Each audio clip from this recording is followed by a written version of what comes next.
al Señor. Algo muy importante que justamente el pastor estaba hablando y que la alabanza, esta última que entonamos y cantamos con todo nuestro corazón, que habla de esa esperanza que está puesta en Jesús.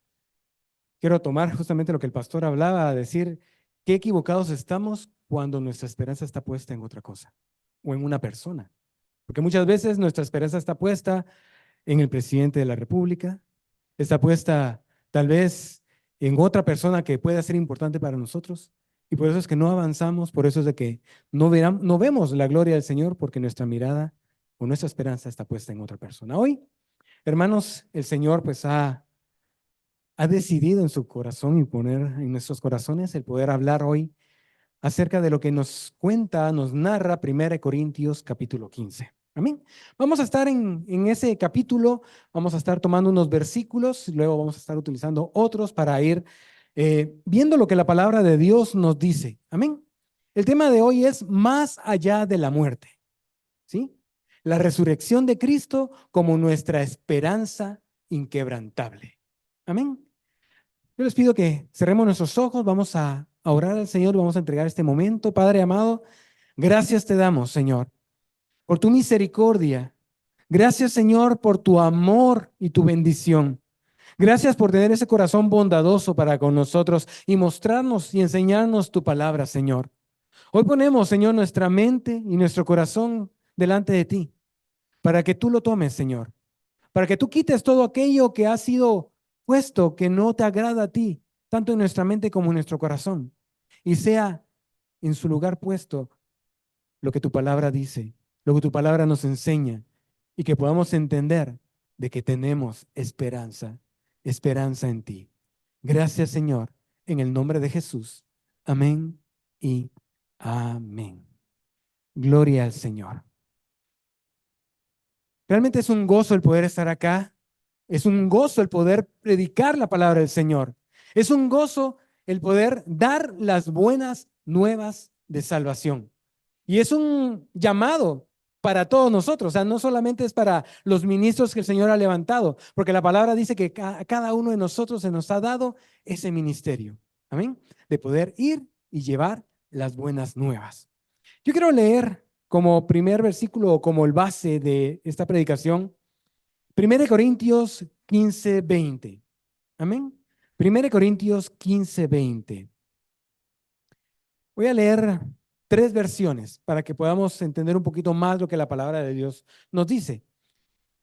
En la Reina Valera 60 nos dice: mas ahora Cristo ha resucitado de los muertos, primicias de los que durmieron es hecho. Amén. Ahora, en la versión 2015 de la Reina Valera lo dice un poquito más enfático.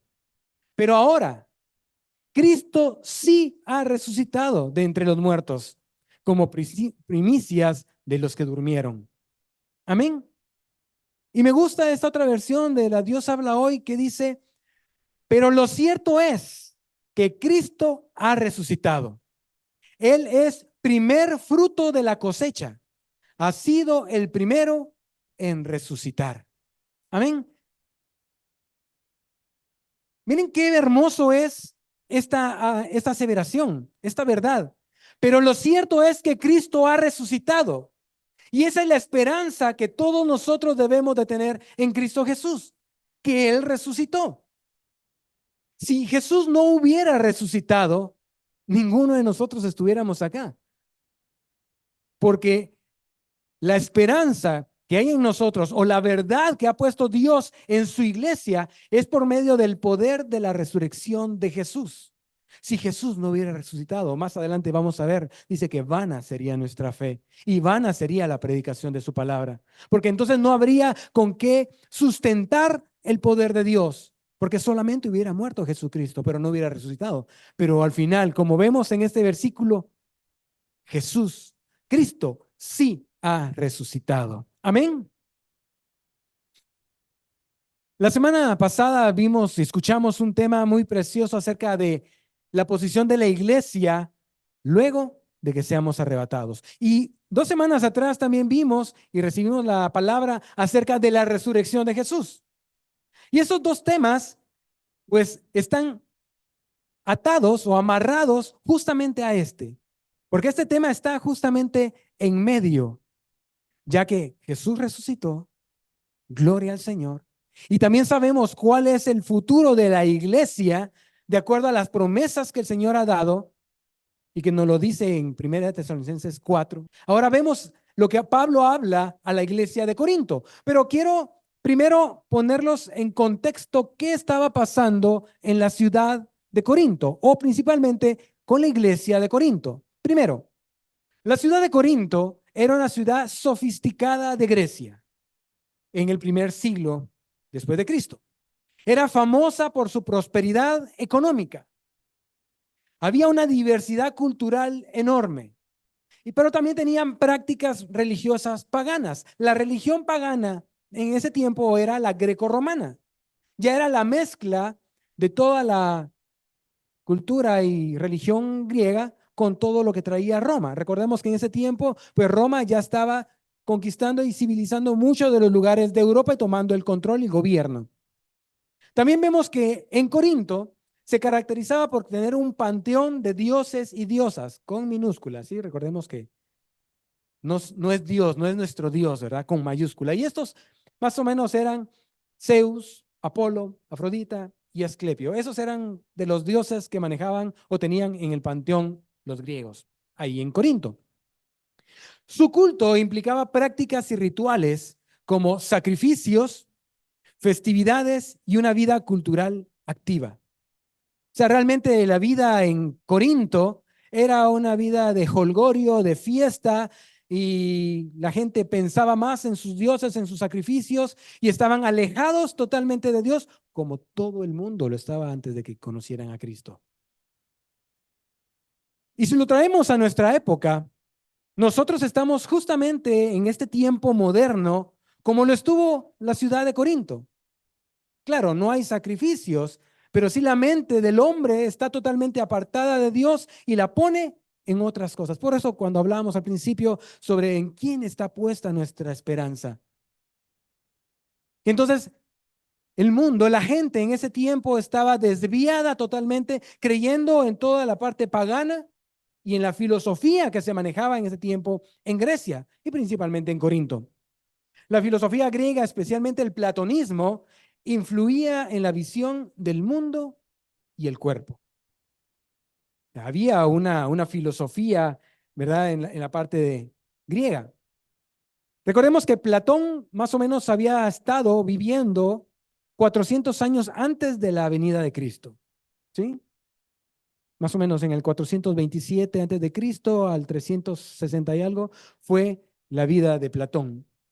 Y él tenía una idea y la filosofía que él había dado y que la gente griega conocía era que él veía el cuerpo como la prisión del alma y la muerte liberaba al alma hacia un plano espiritual superior. Esa era la filosofía y la idea del platonismo. Y esta visión realmente, si la analizamos, si la vemos, está en total conflicto con la doctrina cristiana de la resurrección corporal. Y eso es lo que Pablo había ido a hablar acerca de la resurrección de Cristo a la ciudad de Corinto. Y ahí formó la iglesia de Corinto. Pablo estuvo ahí y fue lo que él habló. Y él habló del trasfondo que había en esa ciudad y que estaba afectando a la iglesia de Corinto. Pues estaban expuestos de muchas filosofías y también de espiritualidades, porque no solamente era la manera de pensar, sino que también ellos lo que hacían en quien creían. Ellos creían en muchos dioses, pero ellos negaban entonces la resurrección de los muertos. Entonces había un problema en medio de la iglesia de Corinto, porque ellos habían sido enseñados de acuerdo a la doctrina, de acuerdo al evangelio, de acuerdo a las buenas nuevas que Pablo había llevado, pero ellos estaban inmersos en medio de una sociedad en donde le estaban enseñando o estaban hablando cosas totalmente contrarias, que para ellos era la razón. Entonces, la iglesia estaba en medio de todo esto. Como estamos el día de hoy. La iglesia está en medio de una cultura, un pensamiento, un adoctrinamiento que a veces nos hace desviar o nos hace dudar, nos hace pensar, ¿será cierto? ¿Será que así es? Muchos piensan así. Muchos otros, pues, se convencen de que la palabra de Dios es la verdad, pero otros son arrastrados por toda esta influencia que está fuera de la iglesia y son llevados nuevamente a perdición. Entonces podemos ver de que la resurrección de los creyentes es un tema fundamental en la doctrina cristiana. La resurrección de Cristo principalmente es el tema fundamental de la doctrina cristiana. Creer en Cristo y en su victoria sobre la muerte nos provee esperanza. Justamente esta última alabanza que cantamos, que habla de que quebró la muerte, nos liberó, nos quitó todo tipo de ¿qué? Ataduras. Cristo, por su muerte y su resurrección, Él venció a la muerte. Y es entonces nuestra esperanza para nuestra propia resurrección. Y ese es el punto, porque el ver que Jesús resucitó en el domingo de Pascua y saber cuál es el futuro que le espera a la iglesia, nos queda algo en medio, es eso, que cuando seamos arrebatados, y que habla de que entonces los que estaban muertos primero serán los que resucitarán, y luego nosotros los que estemos aún vivos seremos llevados a los cielos con Cristo Jesús. Y entonces nuestros cuerpos serán transformados, seremos o tendremos cuerpos glorificados. Entonces, ¿qué más nos atrae o qué más nos lleva lo que es la resurrección de Cristo? Esa esperanza nos lleva también a que nosotros debemos de pulir nuestra vida, pulir nuestro servicio, mientras estamos aguardando aún aquí en la tierra. Muchos se meten dentro de sus cuatro paredes, creen en Cristo, sí, amén, pero no hacen más allá de lo que el Señor pide, que es llevar su palabra, pero también es servirle a Él en su casa. Pero parte de esto, de conocer y reconocer que Cristo resucitó y que hay una esperanza para nosotros en cuanto a que nosotros también vamos a ser levantados y los que no estemos seremos resucitados, está qué vamos a hacer en medio de ese tiempo. ¿Qué vamos a hacer mientras eso sucede? ¿Vamos a estar solamente sentados en nuestra cama esperando que el Señor venga y nos lleve? ¿O vamos a hacer algo más? La idea de lo que Pablo enseña y que al final de este capítulo él le habla a los de Corinto, que lo vamos a ver al final, es eso. ¿Qué van a hacer ellos mientras viene la resurrección de los muertos? Ahora, ¿qué fundamentos podemos nosotros encontrar sobre la resurrección de Cristo? Hace 2 semanas la pastora nos estaba predicando la palabra, contándonos sobre la resurrección de Jesús, de aquellos testigos, de la evidencia histórica, pero hoy vamos a tomar lo que nos habla en 1 Corintios 15, del 1 al 11. Así que saquen su Biblia. Estemos ya en 1 Corintios 15, por favor. Del 1 al 11 y vamos a leer lo que se les habló a esos hermanos. Amén. Y nos dice la palabra del Señor: además os declaro, hermanos, el evangelio que os he predicado, el cual también recibisteis, en el cual también perseveráis, por el cual, asimismo, si retenéis la palabra que os he predicado, sois salvos si no creísteis en vano. Porque primeramente os he enseñado lo que asimismo recibí, que Cristo murió por nuestros pecados, conforme a las Escrituras, y que fue sepultado y que resucitó al tercer día, conforme a las Escrituras, y que apareció a Cefas, quien es Pedro, y después a los 12. Después apareció a más de 500 hermanos a la vez, de los cuales muchos viven aún y otros ya duermen. Después apareció a Jacobo, después a todos los apóstoles, y a un último de todos, como un abortivo, me apareció a mí. Porque yo soy el más pequeño de los apóstoles, que no soy digno de ser llamado apóstol porque perseguí a la iglesia de Dios primero. Pero por la gracia de Dios soy lo que soy. Y su gracia no ha sido en vano para conmigo. Antes he trabajado más que todos ellos, pero no yo, sino la gracia de Dios conmigo. Porque o sea yo, o sean ellos, así predicamos y así habéis creído. Amén. ¿Qué nos habla Pablo? ¿Qué está hablándole a la iglesia de Corinto? Recordemos que Pablo ya había estado mucho antes en Corinto, había pasado aproximadamente 2 años. Pues más exacto, lo que nos habla en Hechos 18, del 1 al 18, pasó 1 año y 6 meses predicando en Corinto. Había estado en Grecia, en Atenas, y de ahí se regresó a Corinto y ahí estuvo predicando y enseñando la palabra. Pero Pablo sabía muy bien lo que había enseñado y a sus oídos llegó la noticia de que estaban teniendo problemas con respecto a la resurrección de Cristo y otros temas más que nos habla la carta de Corintios.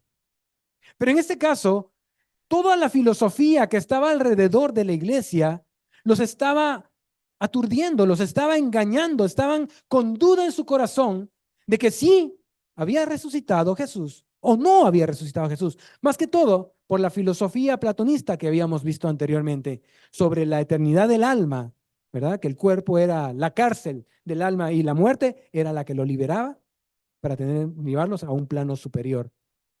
Entonces, lo que Pablo les está hablando es sobre la resurrección de Jesucristo, que es un evento central de la fe cristiana. Lo que él mismo les había predicado, lo que él mismo les había enseñado. Él estaba recordándoles, así como ahora nosotros estamos siendo recordados nuevamente de la resurrección de Jesús, que debe ser una fiesta. Amén. No solamente el domingo de Pascua, sino que todos los días de nuestra vida. Porque por la resurrección de Cristo es que hoy estamos acá. Amén. Por esa resurrección, por el amor y el poder de Dios sobre nosotros. Entonces la Biblia proporciona una sólida evidencia de que Jesús resucitó. Ahora, así como en ese tiempo estaban influenciados por diversas filosofías, hoy en día nos podemos encontrar cualquier cosa en las redes sociales. Hoy nos encontramos gente hablando mentiras acerca de Cristo, deformando lo que la palabra dice, negando la veracidad de la Biblia, negando que Cristo vino y murió por cada uno de los que creen en Él y que resucitó al tercer día. Gente, incluso gente cristiana, queriendo cambiar incluso hasta el día de la resurrección de Jesús porque no le cuadran las cuentas, que al final son los días, sino que es el hecho de que Jesucristo resucitó.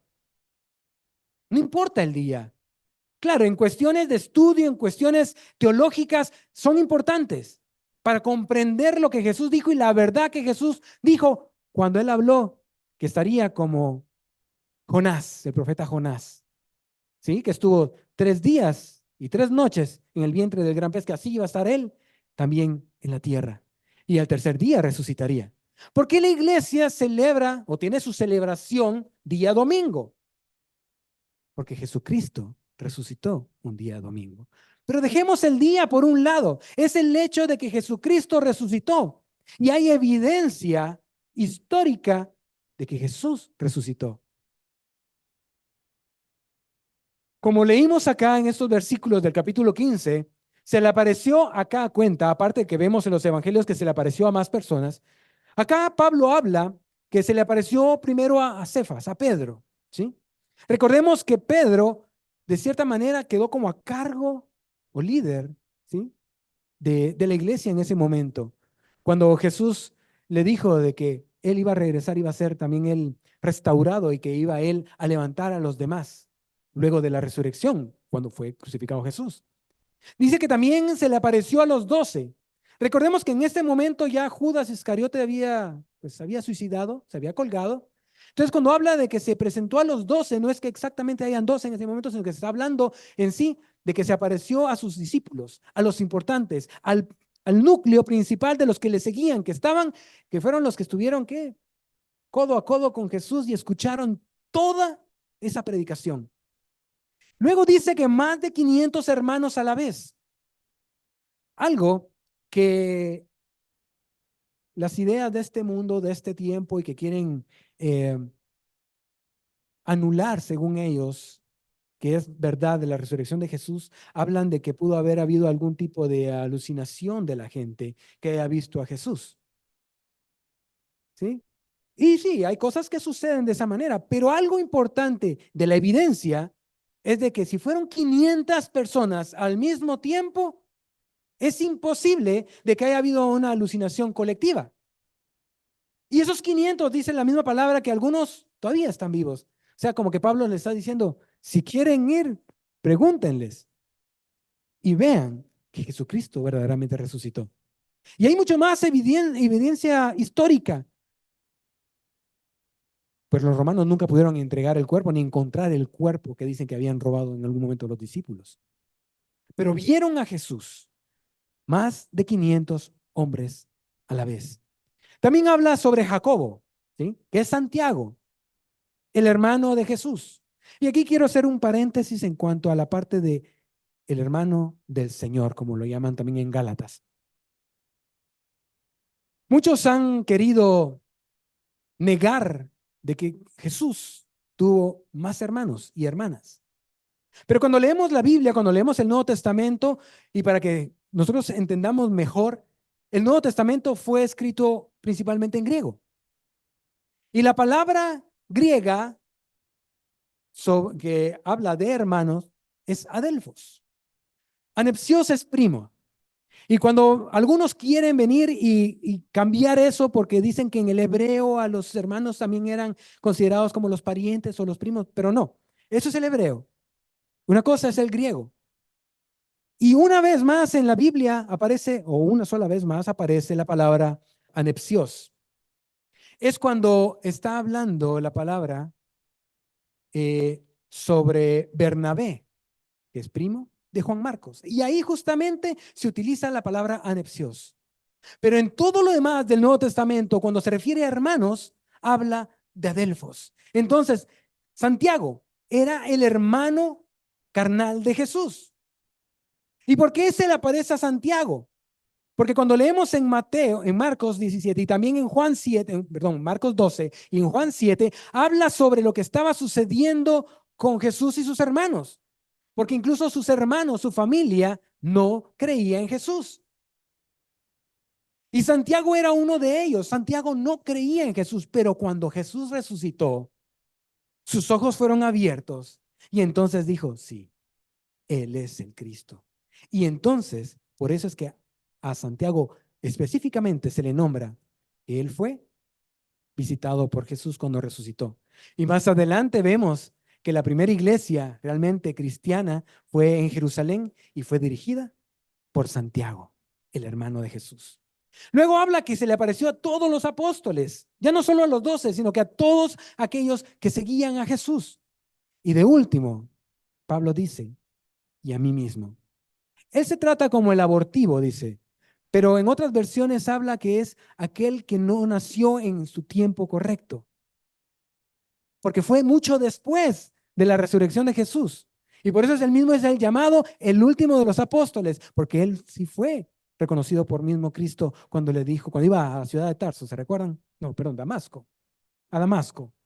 Iba a la ciudad de Damasco y Pablo, pues en ese momento, Saulo, que es encontrado por Jesús, cae postrado, ciego, y luego es enviado para recibir sanidad. Y luego pasa un tiempo siendo enseñado por Jesús para poder ir con los apóstoles y poder enseñar. Entonces Pablo tenía de primera mano el haber visto a ese Cristo resucitado.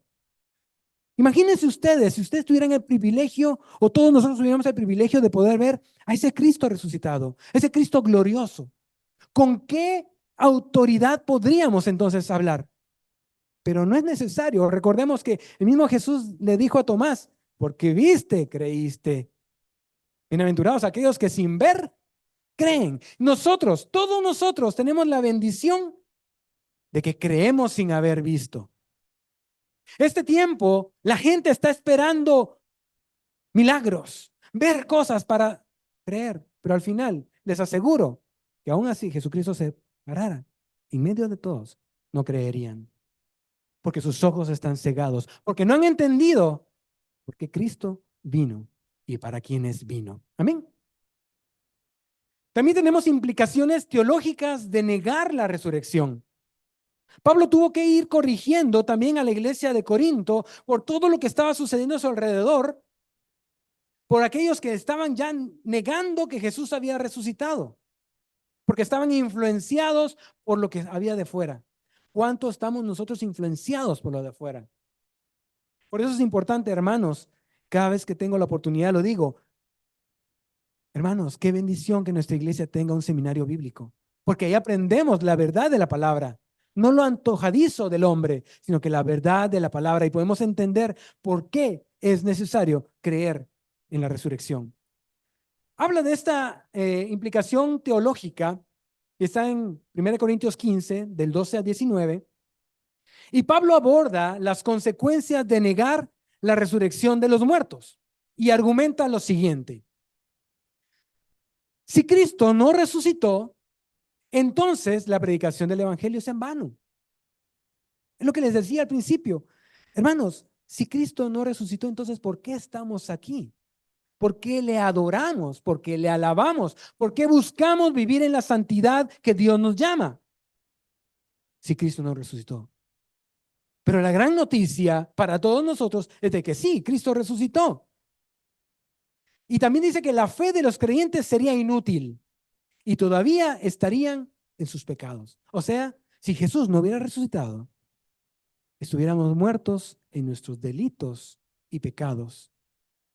Y sería imposible que entonces fuéramos salvos, porque la salvación es un regalo que Dios nos ha dado a través de la muerte y resurrección de su Hijo Jesucristo. Entonces, sin la resurrección de la muerte de Jesús en la cruz, o sea, la cruz no tendría ningún significado. Veríamos la cruz y diríamos, ¿y qué? Pero ahora que sabemos que Jesús resucitó, hay un significado en esa cruz. Porque sabemos que Jesús derramó hasta la última gota de su sangre por cada uno de nosotros. Y muchas veces nosotros somos ingratos, hermanos, porque menospreciamos ese sufrimiento y derramamiento de sangre de Jesús. Porque seguimos viviendo en nuestra vana manera de vivir. Venimos acá, levantamos nuestras manos, gloria a Dios, pero ¿qué sucede el lunes? ¿Qué sucede el martes, miércoles, jueves, viernes, sábado? Estamos envueltos en todo lo que nos da el mundo y le creemos más al mundo y menospreciamos el sacrificio de Jesucristo.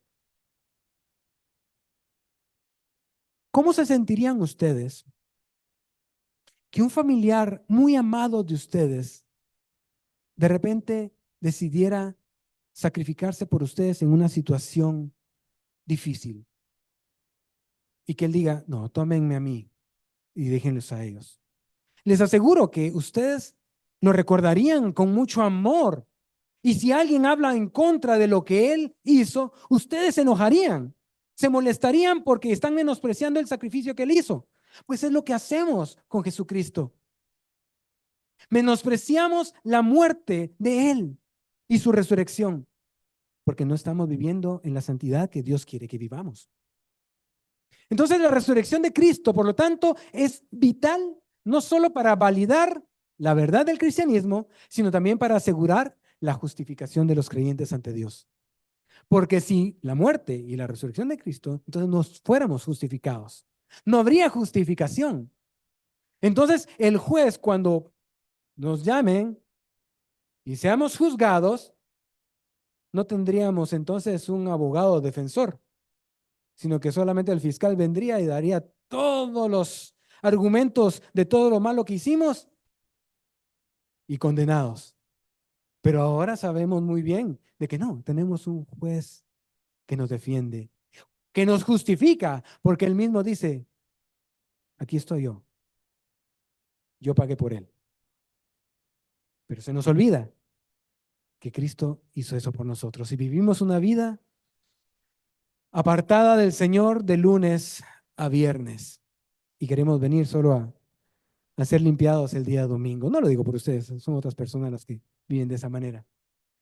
Siguiendo los fundamentos de la resurrección de Jesús o de Cristo, la resurrección de Cristo es la primicia, como leímos en el versículo 20.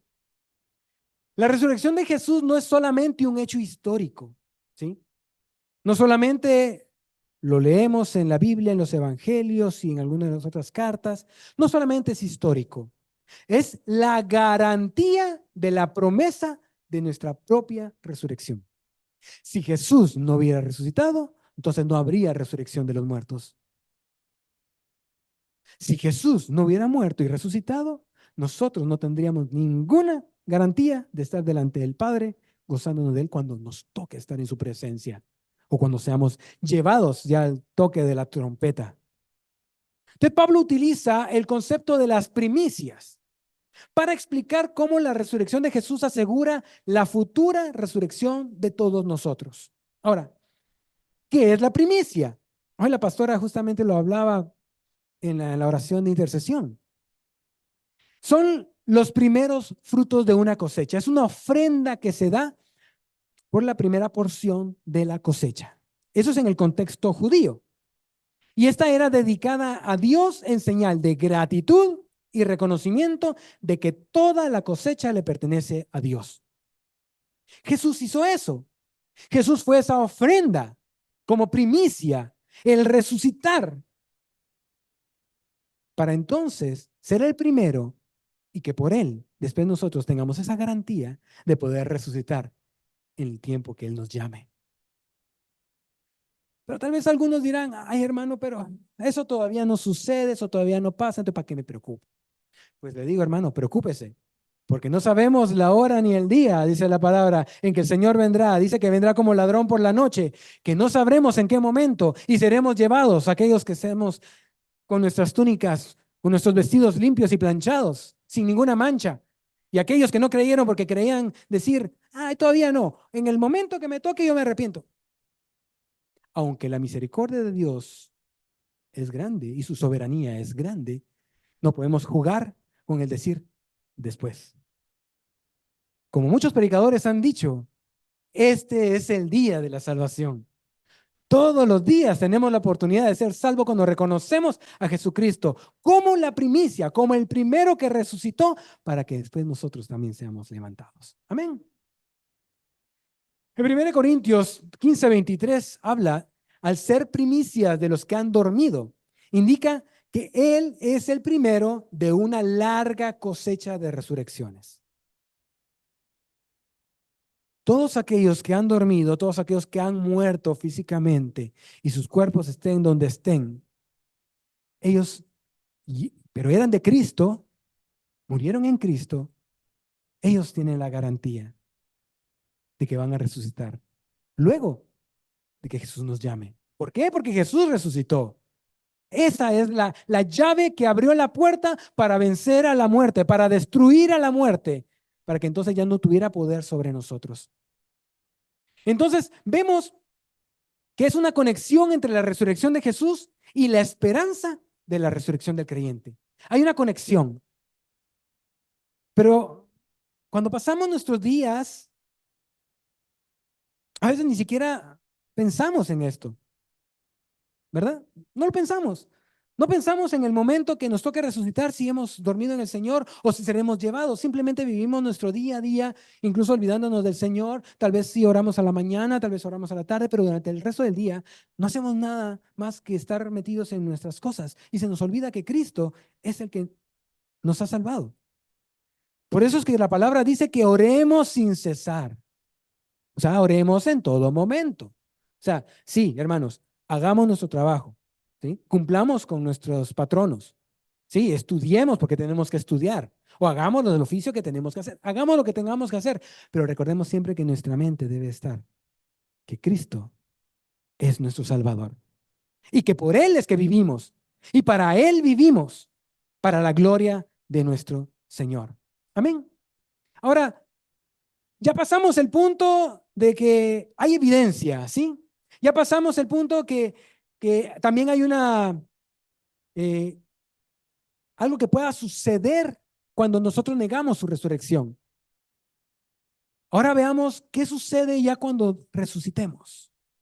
El pastor tocó parte la semana pasada de esto, hablando de los cuerpos de los muertos, sí, que serán glorificados y luego sus almas estarán en sus cuerpos y estarán delante del Padre para luego las bodas del Cordero. Ahora, ¿qué habla 1 Corintios 15? habla del 35 al 51, más o menos está hablando sobre cuál es la naturaleza del cuerpo resucitado. Y aquí hay algo bien especial. Y vemos que Pablo utiliza una analogía sobre la semilla. ¿Y saben qué? Vamos a leer del 35. Amén. ¿Ya lo tienen? Amén, gloria a Dios. Versículo 35. Pero dirá alguno, ¿cómo resucitarán los muertos? ¿Con qué cuerpo vendrán? Necio, lo que tú siembras no se vivifica, sino muere antes. Y lo que siembras no es el cuerpo que ha de salir, sino el grano desnudo, ya sea de trigo o de otro grano. Pero Dios le da el cuerpo como Él quiso, y cada semilla su propio cuerpo. No toda carne es la misma carne, sino que una carne es la de los hombres, otra carne es la de las bestias, otra carne de los peces, otra de las aves. Y hay cuerpos celestiales y cuerpos terrenales.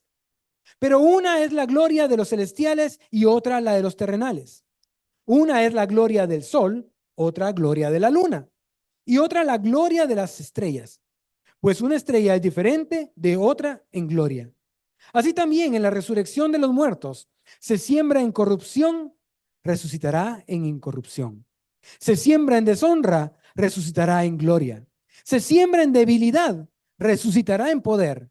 Se siembra cuerpo animal, resucitará cuerpo espiritual. Hay cuerpo animal y hay cuerpo espiritual. Así también está escrito, fue hecho el primer hombre Adán, alma viviente, el postrer Adán, que es Cristo, espíritu vivificante. Mas lo espiritual no es primero, sino en lo animal y luego lo espiritual.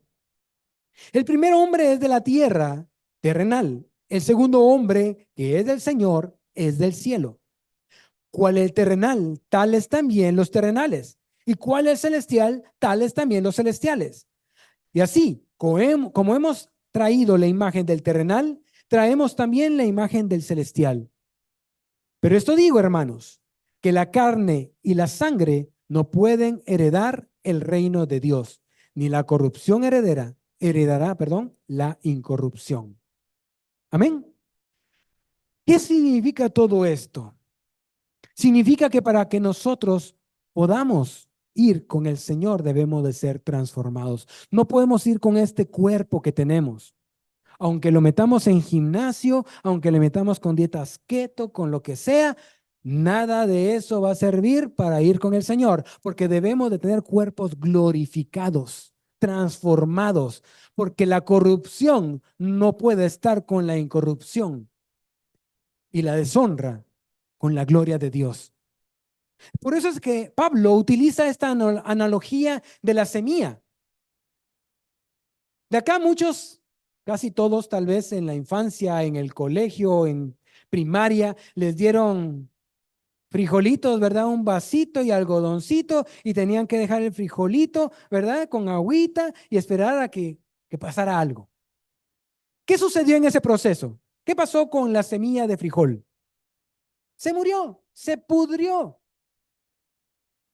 Pero ¿qué sucedió? Cuando de repente vieron que algo verde iba saliendo, ¿verdad? Empezó a salir una raicita. Y luego empezó a abrirse así el frijolito y empezó a salir ya una ramita, ¿verdad?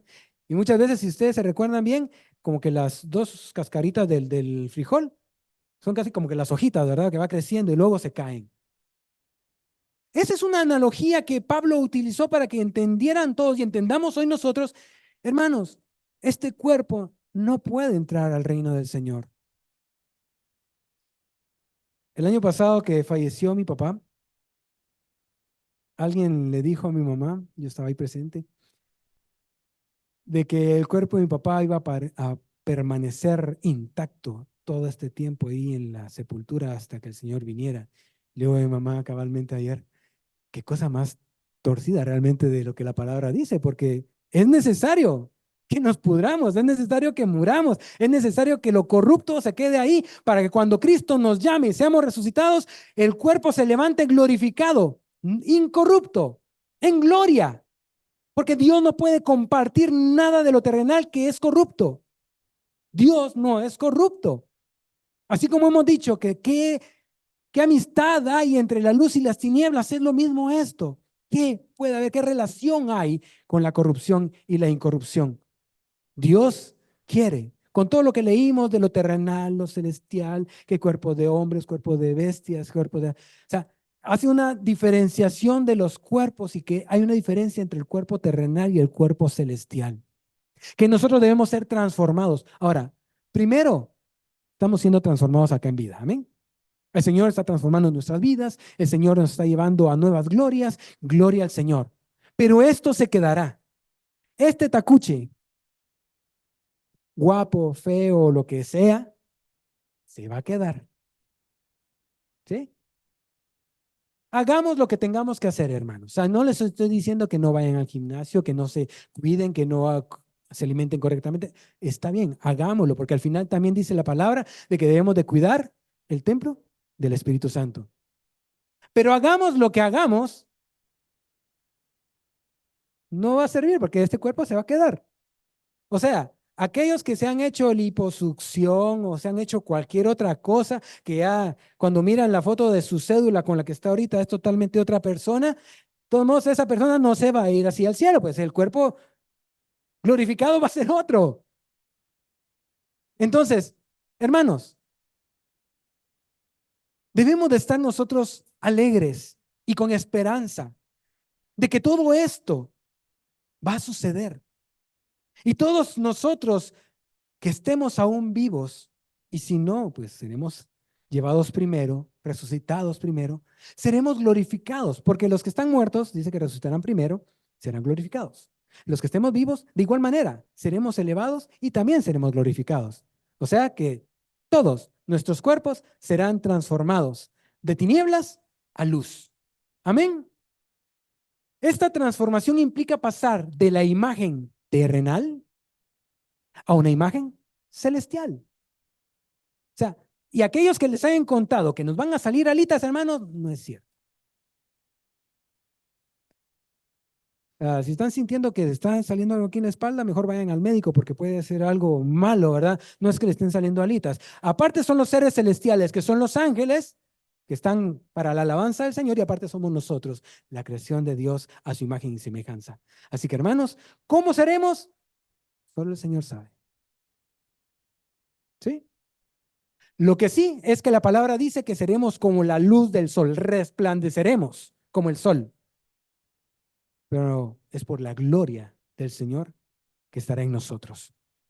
Y también lo dice en la versión Dios habla hoy, 1 Corintios 15:49. Así como nos parecemos al hombre hecho de tierra, así también nos pareceremos a aquel que es del cielo. Amén.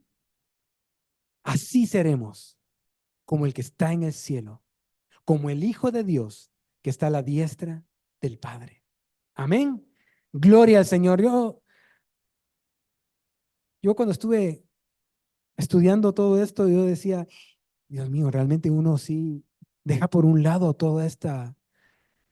esto tan majestuoso, tan grande, tan poderoso que Dios nos está ofreciendo y se nos va la vida, se nos va el día. Imagínense si esa es nuestra esperanza y la tomamos como tal, entonces ¿cómo vamos a vivir día a día? Esperando que esto suceda, viviendo de acuerdo a lo que Dios nos da en su palabra, siendo obedientes, haciendo su voluntad, para que en cualquier momento, en el momento en que nos toque y estemos con el Señor, seamos transformados. Alguien decía un día, yo leía sobre el fin del mundo y esta persona daba un razonamiento bastante lógico y decía, cuando uno muere, ahí también es nuestro fin del mundo, porque se acabó todo y nos toca o estar delante del Padre o estar en el otro lado. Y entonces seremos transformados delante del Señor. Amén. Ok, la naturaleza del cuerpo resucitado habla de lo natural, ¿sí? Que está sujeto, dice, a debilidad, enfermedad y muerte. Hagamos lo que hagamos, nos metamos en una cámara criogénica para mantenernos, igual cuando nos saquen de ahí, las mismas enfermedades o las mismas cosas van a volver a suceder. Nada de lo que hagamos que nos inyectemos, que nos hagamos, que nos operemos, igual dice que el cuerpo natural, que en la Biblia dice el cuerpo animal, está sujeto a debilidad, enfermedad y muerte. El mismo proceso que todos los humanos llevan al envejecer, todos lo vamos a tener. Yo miré cómo mi papá fue desmejorándose, fue cambiando.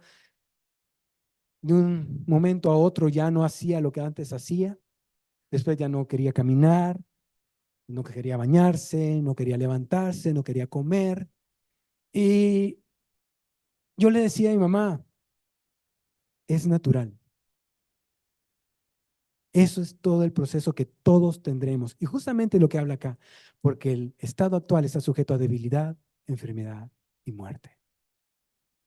Pero sé que mi papá, como muchos otros hombres y mujeres creyentes, serán levantados ese día final. Amén.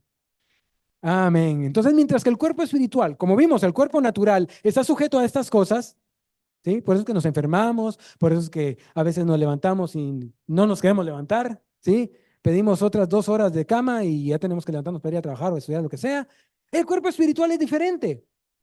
Dice que señala hacia un estado de existencia incorruptible, inmortal y en plena conformidad con el carácter y la santidad de Dios. Ese es el cuerpo espiritual. Eso es lo que vamos a ser transformados. Y luego estaremos alabando al Señor por la eternidad. Entonces, la distinción entre el cuerpo natural y el cuerpo espiritual no sugiere, oigan, no sugiere una negación de lo físico material, sino más bien su redención y transformación.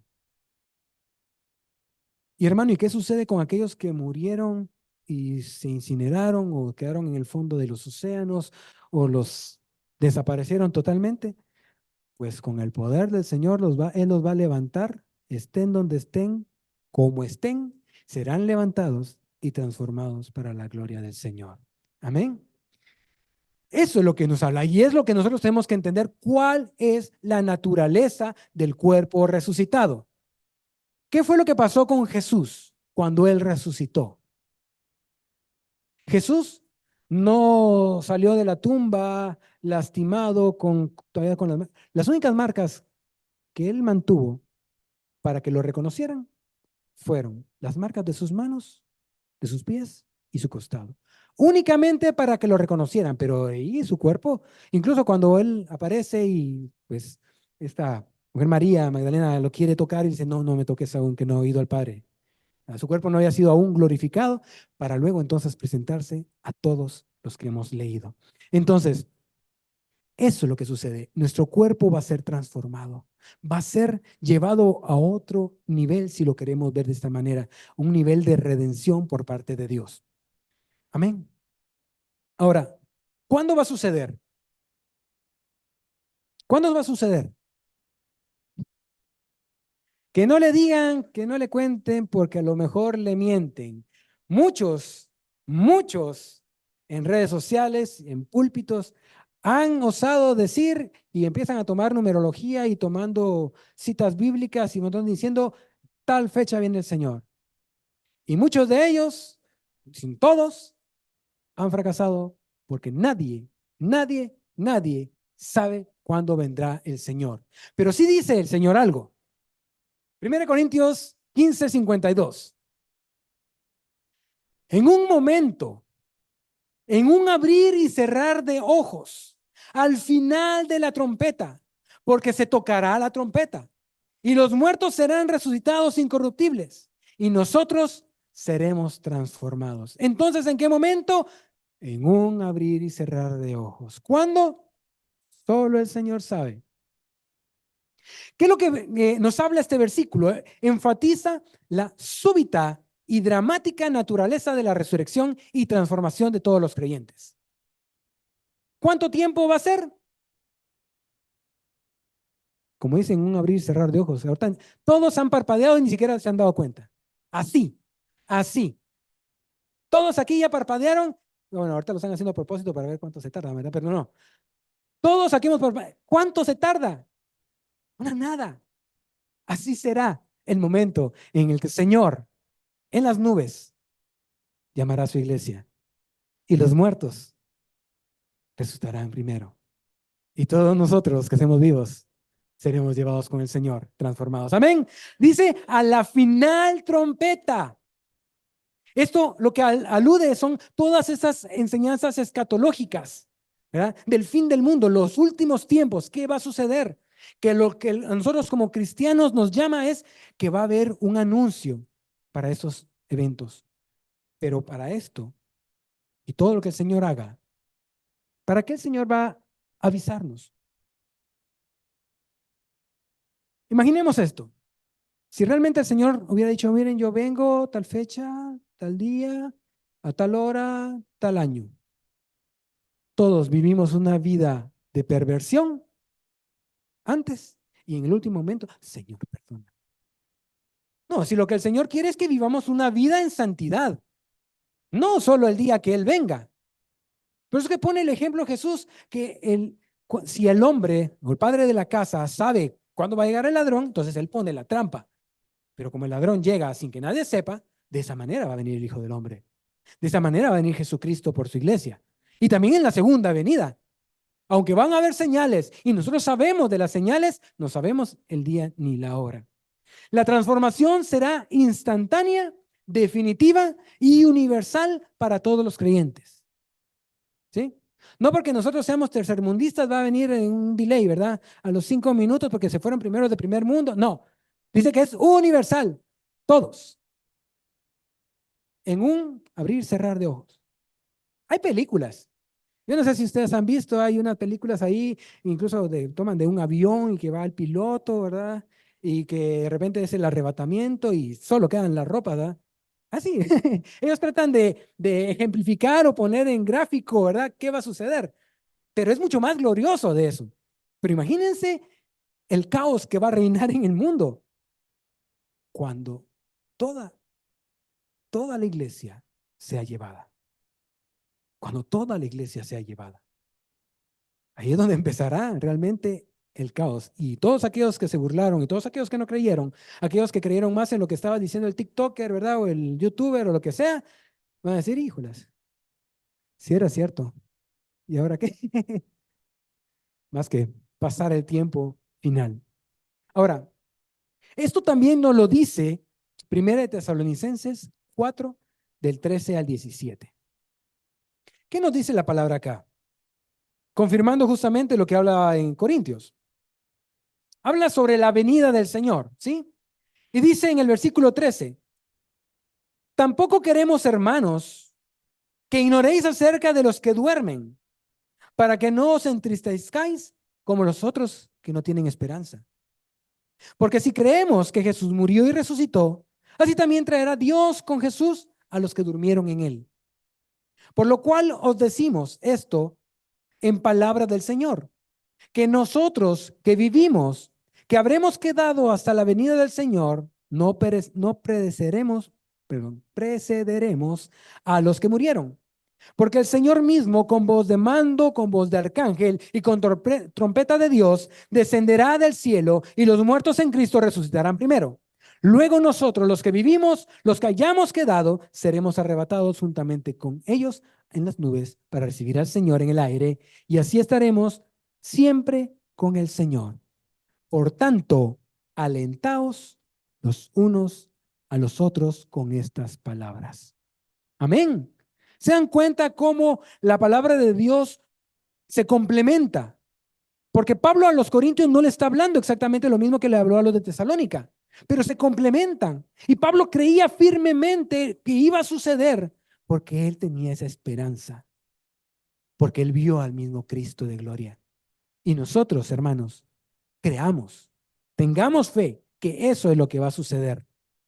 Ahora, les decía hace un momento que nadie sabe el momento ni la hora.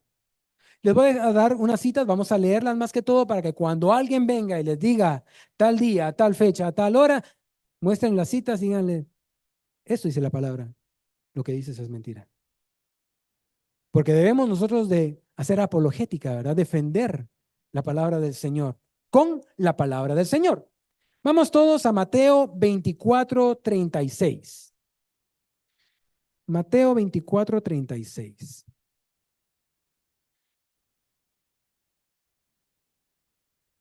¿Me dicen amén si ya lo tienen? Aquí está hablando de la venida del Hijo del Hombre. Pero justamente en el versículo 36 dice, pero el día y la hora nadie sabe, ni aun los ángeles del cielo, sino solo mi Padre. Así que, ¿qué cuello tendrá aquel que diga que viene tal hora, tal día y tal año? No tiene ninguna corona, ningún cuello, ni nada. Veamos 1 Tesalonicenses 5:2. Se hubiera dicho esa primera, ¿verdad? Que estábamos ahí en Tesalonicenses. Perdóneme. 1 Tesalonicenses 5:2. Porque vosotros sabéis perfectamente que el día del Señor vendrá así como ladrón en la noche. A muchos aquí en nuestro amado país les ha sucedido que al amanecer salen de sus dormitorios y ¿sabes qué fue el arrebatamiento de los electrodomésticos? Porque entraron a su casa y ni cuenta se dieron, ¿verdad? Algunos dicen, es que nos echaron un humito y nos durmieron. No, ni sintieron, estaban en el tercer sueño, estaban como que eran troncos durmiendo y no sintieron cuando el ladrón llegó y les robó. O sea, no quiere decir que Jesús sea un ladrón, no, está haciendo un símil, una semejanza, que él como ladrón vendrá por la noche cuando nadie se lo espera. ¿Sí? Es como cuando se va la luz, nadie se lo espera. ¿Sí? Pero como no había luz eléctrica en ese momento, Pablo no dijo ese ejemplo, ¿verdad? Así como cuando nos cortan la luz, así de repente, ¿eh? Nos quedamos sin luz, así, ¿y ahora qué hacemos? ¿Eh? Así, así. De esa manera vendrá Cristo, o sea, de repente, y nadie sabe. Segunda de Pedro 3:10. Otro versículo que también nos habla al respecto de esto mismo. Segunda de Pedro 3:10. Amén. Y dice la palabra, pero el día del Señor vendrá como ladrón en la noche, en el cual los cielos pasarán con gran estruendo, y los elementos ardiendo serán deshechos, y la tierra y las obras que en ella hay serán quemadas. Aquí está hablando de la segunda venida de Cristo, pero es lo mismo que el arrebatamiento. Vendrá como ladrón por la noche. Y ese es Pedro. El anterior fue Pablo. El mismo Espíritu les estaba diciendo cómo es que Cristo vendrá. Y por último, leamos Mateo 24, 42, 44.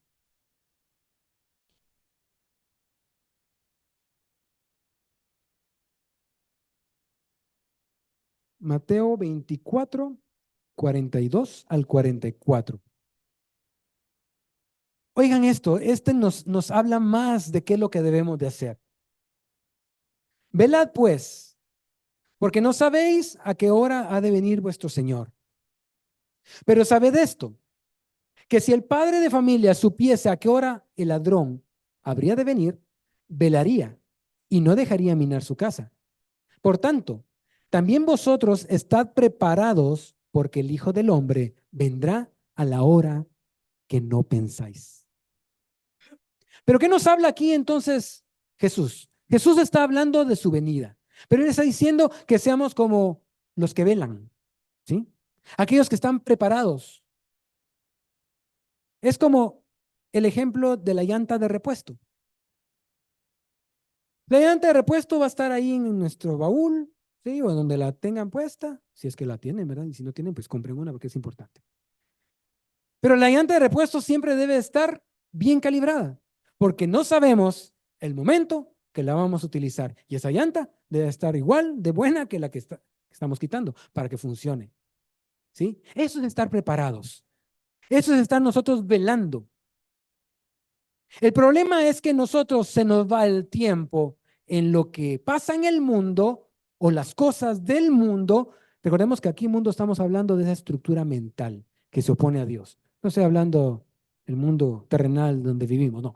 Ese pensamiento que se aparta de Dios. Estamos más pensando y pendientes de lo que el mundo hace, la moda, la fama, que no sé qué, que fulanito, hasta vemos farándula, pero farándula religiosa, porque hay farándula cristiana, les cuento, ¿verdad? No, no miren esos canales que realmente no sirven de nada, pero sí, hay farándula. Se les va el tiempo en eso, no, pero yo estaba viendo cosas cristianas, sí, pero no era eso lo que Dios quería que vieran. Nos vamos y nos vemos más lo que está sucediendo o lo que hablan otros y creemos más en eso que lo que la Biblia habla. Y no estamos entonces velando. Aquí alguno ha velado. Estoy hablando de cuestión de trabajo. ¿Sí? A ver, ¿alguno ha velado en su trabajo? Sí, a mí me tocó hace mucho tiempo. ¿Sí? No nos podíamos dormir. O sea, yo estaba trabajando en un área de sistemas, yo trabajaba en eso de los cajeros automáticos y me tocaba, yo era, ¿cómo le llaman esos? Eh, no era de los autorizadores, sino que era de los que miraban el sistema, ¿sí? De cajeros automáticos. Y me tocaba estar en las noches. Y me pasó muchas veces estar en turno nocturno. Y tenía que estar velando porque no sabía en qué momento de repente los bancos empezaban a enviar su información diario de todo el estatus de las tarjetas para poderse cargar en los cajeros. Y si alguno se dormía, cargar toda esa información. Ya a última hora les aseguro que llegaban los jefes a las 8 de la mañana y en ese tiempo eran unas impresoras matriciales grandotas con cajas de papel continuo y a imprimir. ¿Va? No sé por qué se hacía, al final de cuentas el papel se arruina, pues, pero se imprimía todo y iban con números, números, números, números, números. Pero el que no velaba, si alguien se dormía, cuando los bancos iban a enviar los renewal, se llamaban esas cosas, renewal, tal vez en algún momento escuchabas el renewal. Los bancos enviaban, si alguien se dormía en su trabajo, les aseguro que al siguiente día, como no estaba nada cargado, despedido. Entonces, ¿por qué traigo este ejemplo? Porque así como los que le toca velar en la noche, nosotros debemos de velar siempre. ¿Por qué? Porque también podemos ser tentados. Jesús mismo dijo, velad y orad, ¿sí? Velad y orad, que la carne es débil. Y en cualquier momento, como diría ahí, jala para el monte, ¿va? Jala para otro lado y nos perdemos. Y olvidamos la gloriosa esperanza que tenemos en Jesucristo. Bueno, ahí terminamos viendo estos versículos que ustedes espero que hayan apuntado. Y si no, pues lo van a ver en transmisión en YouTube. Y apúntenlos porque esas realmente son las citas que nos pueden ayudar para contradecir estas doctrinas que nos dicen cuándo y qué fecha vendrá Cristo, o un por ahí más o menos. ¿Cuál es nuestra esperanza entonces? Veamos que hay una victoria sobre la muerte. Y ya voy a ir terminando, hermanos. Hay una victoria sobre la muerte.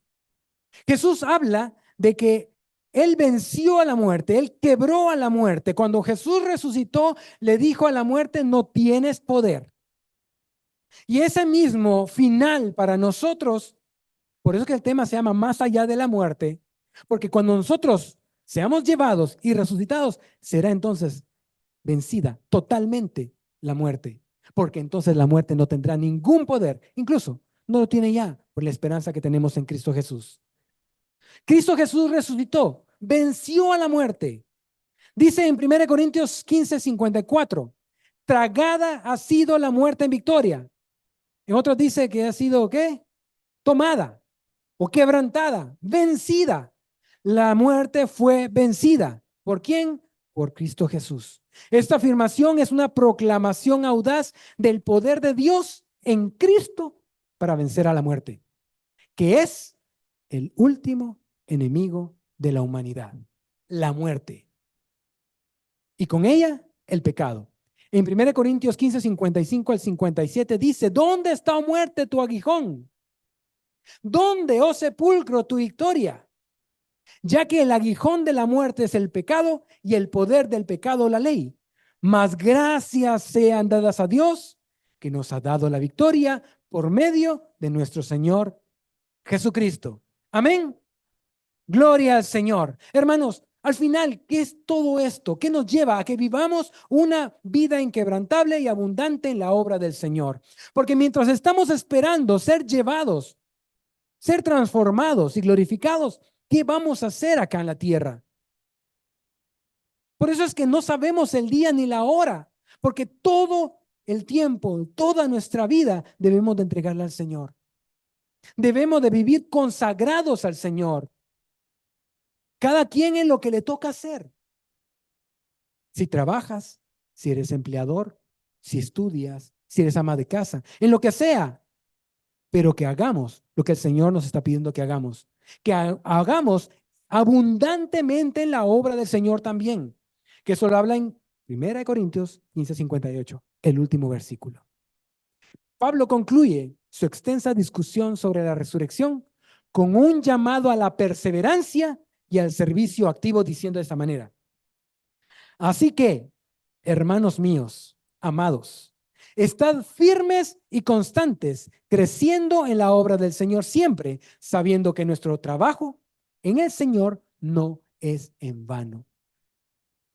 Ay, pero hermano, ¿qué tiene que ver? Estamos hablando de la resurrección y los cuerpos glorificados, pues nos trae acá y nos dice, sirvan. Porque como vimos que hay un cuerpo terrenal y un cuerpo celestial, pues en lo que nos toca estar en el cuerpo terrenal, sirvamos al Señor aquí en la tierra. Sirvámosle a Él, sirvámosle en su casa.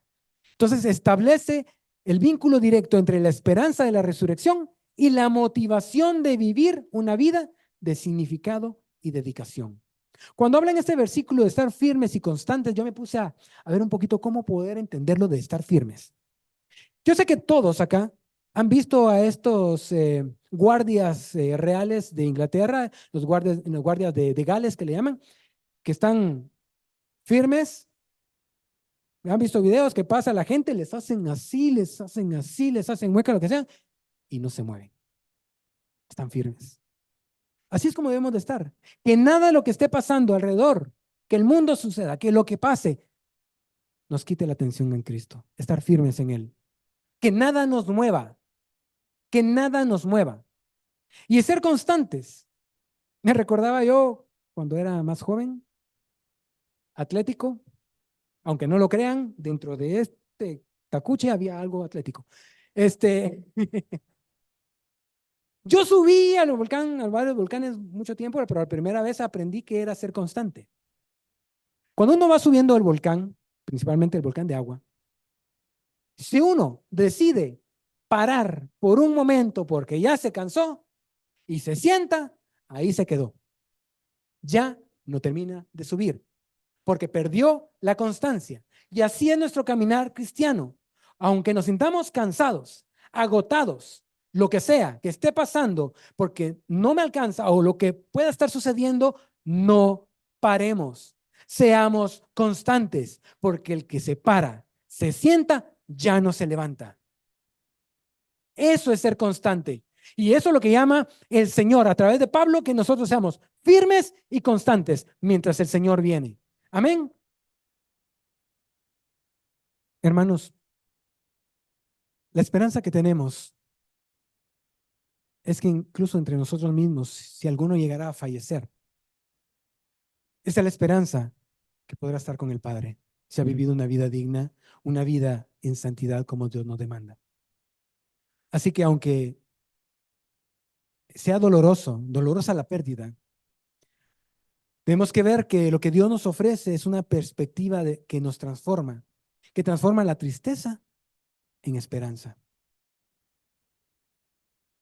Y aquellos que murieron no estando con el Señor, pues lamentablemente van a tener un final. No podemos hacer nada más. No podemos cambiar lo que sucedió. Pero hoy sí podemos cambiar lo que pueda suceder. Porque cada uno de nosotros tiene a alguien, un familiar, un amigo, quien sea, que no conoce la verdad de Cristo. Y para que ellos también puedan ser llevados juntamente con Cristo, como nosotros, es lo que deseamos y esperamos. Esa es la misión que tenemos todos nosotros. De hablarle a aquel que aún no conoce verdaderamente. Porque muchos dicen, conozco a Dios, pero realmente ni siquiera saben quién es ese Dios. Y tal vez alguno de aquí, hoy es el momento que tiene que rendir cuentas delante del Señor, arrepentirse. Y si no ha dedicado su vida al Señor porque no lo ha reconocido, es el momento. Y si cree que su vida ha ido de mal en mal porque se ha apartado, es tiempo de reconciliarse. Porque el día de salvación es hoy. Porque el Señor vendrá como ladrón por la noche y ninguno de nosotros sabe el momento. Amén. Así que vamos a orar. Padre Celestial, te damos gracias esta mañana, esta tarde, Señor. Porque tu palabra, Señor, es viva y eficaz, como esa espada de doble filo. Padre amado, porque sabemos que hoy ha entrado esa palabra y nos ha hecho entender la necesidad que tenemos de vivir con esperanza por tu resurrección. Vivir una vida entregada y dedicada a ti. Vivir una vida en santidad, Señor. Pero Padre, muchas veces nos cuesta. No entendemos o no queremos. Pero es porque no hemos visto la magnitud de lo que nos espera si nosotros no somos llevados contigo. Y eso no es por temor, sino que es buscarte a ti, Señor, con gratitud. Porque reconocemos que tú eres nuestro Dios, nuestro Redentor. Padre amado, creemos que esta resurrección divina trae veracidad a tus enseñanzas. Creemos también, Señor, que es la victoria definitiva sobre la muerte. Que cualquiera de nosotros, el momento en el que estemos contigo, delante de ti, sabremos que hemos vencido ya la muerte. Porque aunque se quede en nuestro cuerpo y la muerte quiera hacer cualquier cosa con ella, nuestra alma está contigo, Señor. Esperando el momento en que tú vengas y seamos todos llamados nuevamente delante de ti. Señor, queremos estar delante de ti y ser llamados a tu diestra como buenos obreros, fieles, y gozarnos contigo, Señor. Eso es lo que anhelamos, Padre. No anhelamos lo otro. Anhelamos estar contigo, Señor. Señor, si hoy no hay aún esperanza en nosotros, si la esperanza se ha ido porque el mundo nos ha rodeado, porque el mundo nos ha aturdido, Señor, hoy entregamos todo lo que somos, Señor. Hoy delante de ti, a tus pies, Señor, estamos entregando todo lo que somos para entonces tener esa esperanza en ti, tener esperanza en Jesús. Ven, amado, restaura nuestras vidas, restaura nuestros corazones, Señor, que nuestra mente no esté divagando de un lado al otro, Señor. Por lo que vemos, por lo que escuchamos, por lo que incluso a veces creemos que no va de acuerdo a tu palabra. Señor, te pedimos que para ese momento en que seamos transformados en gloria delante de ti, que podamos estar contigo, Señor. Bendícenos, Señor, y llévanos, Señor, a nuevas alturas. Llévanos, Señor, a nuevas cosas, Señor. Llévanos, Señor, así como dice tu palabra, que seamos como la luz de la aurora, que va en aumento hasta que el día es perfecto. Gracias, Señor Jesús. Gracias, Señor Jesús.